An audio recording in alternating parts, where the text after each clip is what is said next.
Halo, perkenalkan, nama saya Giovanni Crisanto Sanuro, NIM 20.1.005,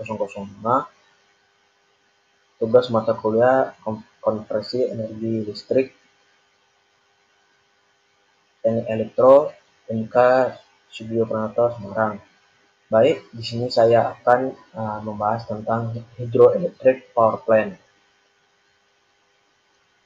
Di sini saya memberikan outline yang pertama pendahuluan, kemudian prinsip kerja, yang ketiga ada keunggulan, keempat ada kelemahan, dan yang kelima ada contoh penerapan di daerah. Pendahuluan, hydroelectric power plant atau yang sering disebut dengan PLTA adalah salah satu pembangkit listrik yang memanfaatkan aliran air untuk diubah menjadi energi listrik.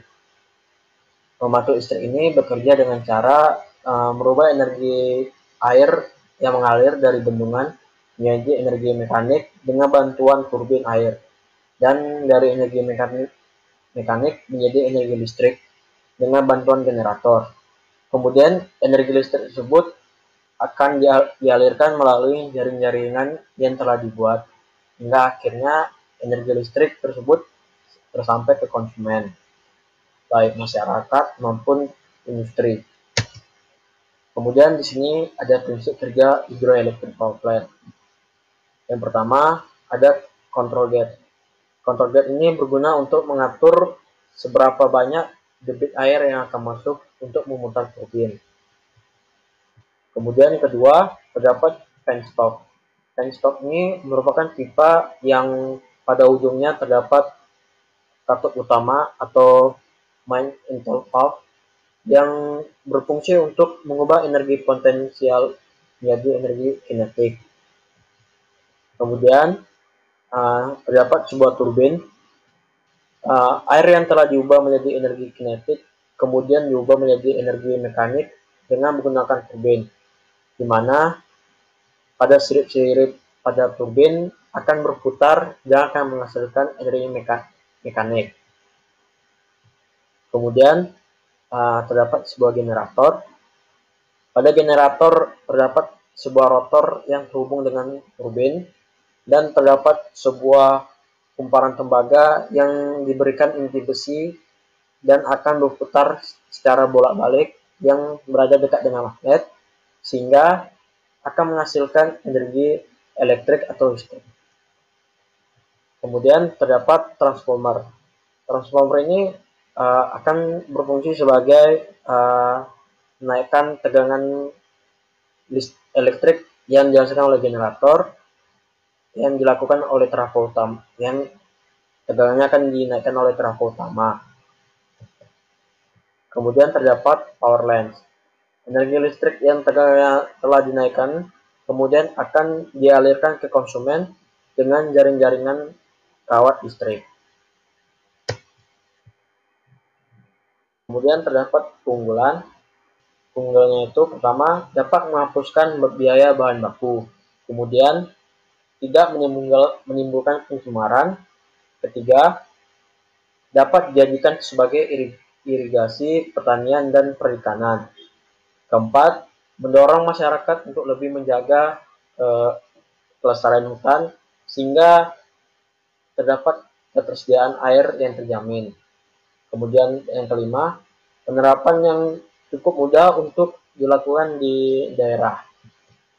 Kemudian terdapat kelemahan hydroelectric power plant. Pertama, pembangunan PLTA membutuhkan lahan yang sangat luas agar membuat kapasitas listrik yang besar. Yang kedua, pembangunannya membutuhkan biaya yang cukup besar.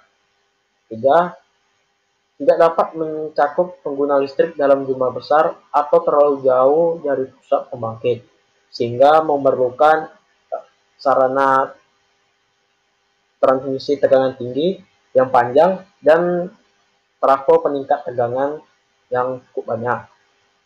Yang keempat, adanya perawatan khusus untuk menjaga peralatan pembangkitnya. Selanjutnya, ini adalah contoh penerapan di daerah.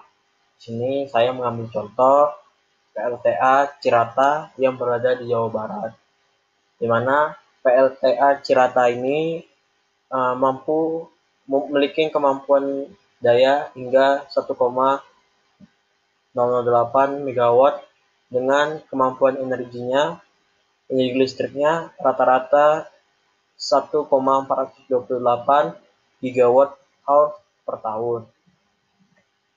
Kemudian untuk contoh keduanya, saya mengambil contoh di daerah PLTA Musi yang berada di Bengkulu, di mana PLTA Musi ini mampu membangkitkan energi listrik sebesar 1,150 gigawatt hour per tahun dengan kemampuan suplai listriknya antara 150 kV sampai dengan 275 kV.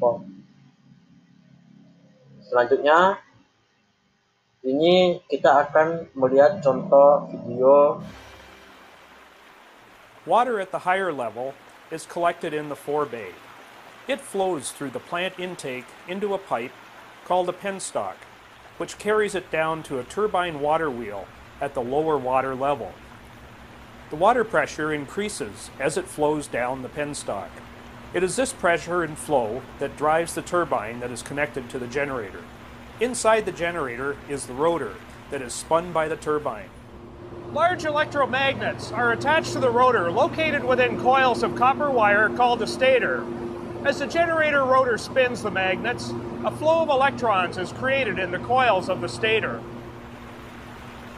This produces electricity that can be stepped up in voltage through the station transformers and sent across transmission lines.